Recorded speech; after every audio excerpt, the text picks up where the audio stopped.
Go!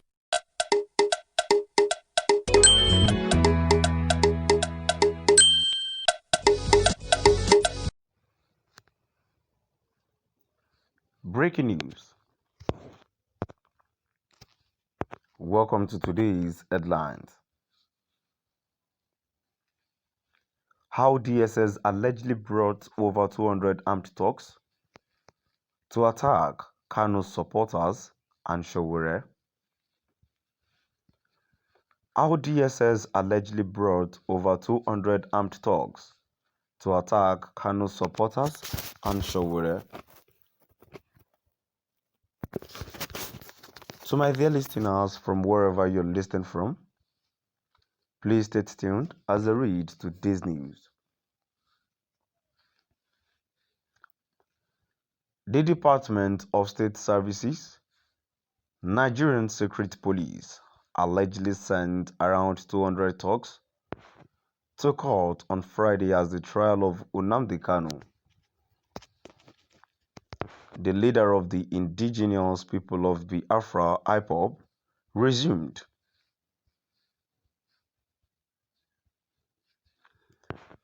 Kanu is scheduled to appear in the Federal High Court in Abuja today to continue his case.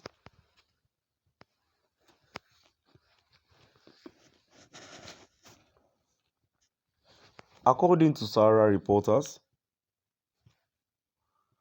the secret police arrived at the court with a truckload of thugs bearing lawyers, court staff, journalists, activists, and sympathizers from entering.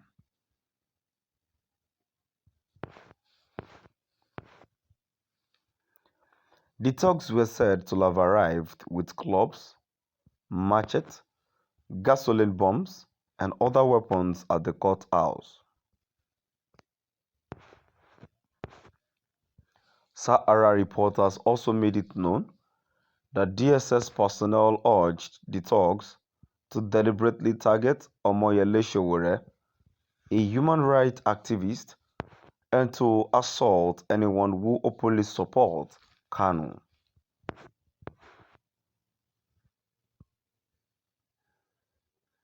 Over 200 thugs were brought to court by the DSS, while the secret police denied lawyers and certain court personnel entrance. The thugs, equipped with gasoline bombs, swords, machetes, and clubs, were given access, one of the individuals informed Sahara reporters.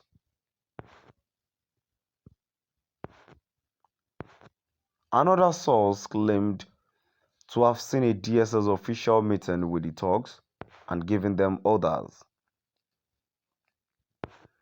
This morning in front of Abia House around the court, an old DSS official working with policemen in Mufti from the Federal Secretariat Police Station met with the thugs, the source stated.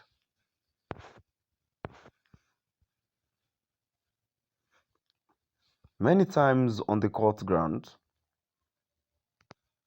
Showore has been assaulted in the presence of DSS and police personnel while security agents watch.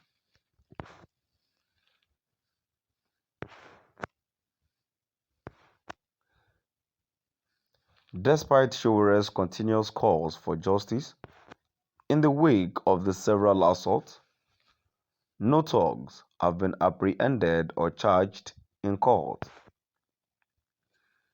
Justice John Soho, the Chief Judge of the Federal High Court (FHC) in Abuja, has issued a new practice directive for the hearing of terrorism cases before the court, such as Kanu.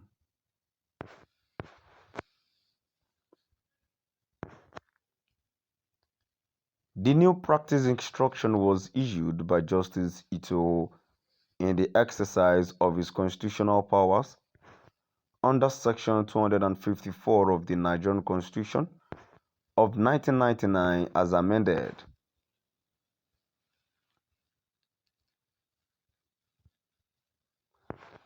This was declared by the Federal High Court on Thursday in a guide titled "Practice Directions on Trial of Terrorism Cases," which was received by Sahara reporters.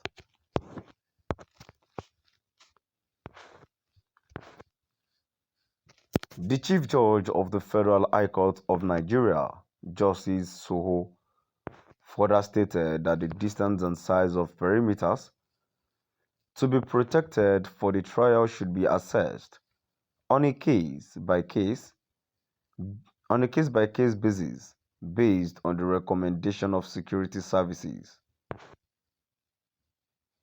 Meanwhile, Nnamdi Kanu, the leader of the indigenous people of Biafra IPOB, has arrived in Abuja for his court at the Federal High Court on Friday about 11 a.m. Kanu was taken into the courtroom.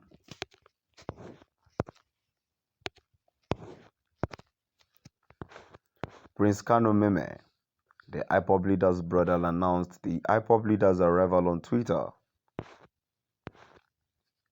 Before Justice Bintalu Nyako of the Federal High Court in Abuja, Kanu is accused of terrorism crime.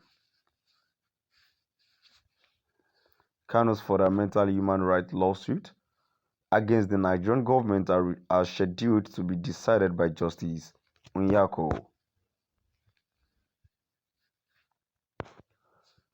The Department of State Services, Nigerian Secret Police, allegedly sent around 200 thugs to court on Friday as the trial of Nnamdi Kanu, the leader of the indigenous people of Biafra IPOB, resumed. Kanu is scheduled to appear in the Federal High Court in Abuja today to continue his case.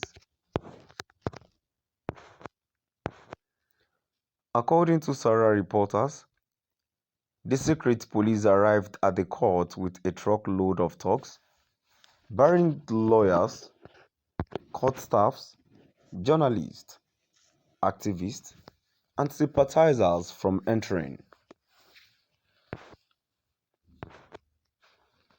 The thugs were said to have arrived with clubs, machetes, gasoline bombs, and other weapons at the courthouse. Sahara reporters also made it known that DSS personnel urged the thugs to deliberately target Omoyele Sowore, a human rights activist, and to assault anyone who openly supports Kanu. To my dear listeners, now we've come to the end of our today's news. Please do drop by at the comment section and let's know what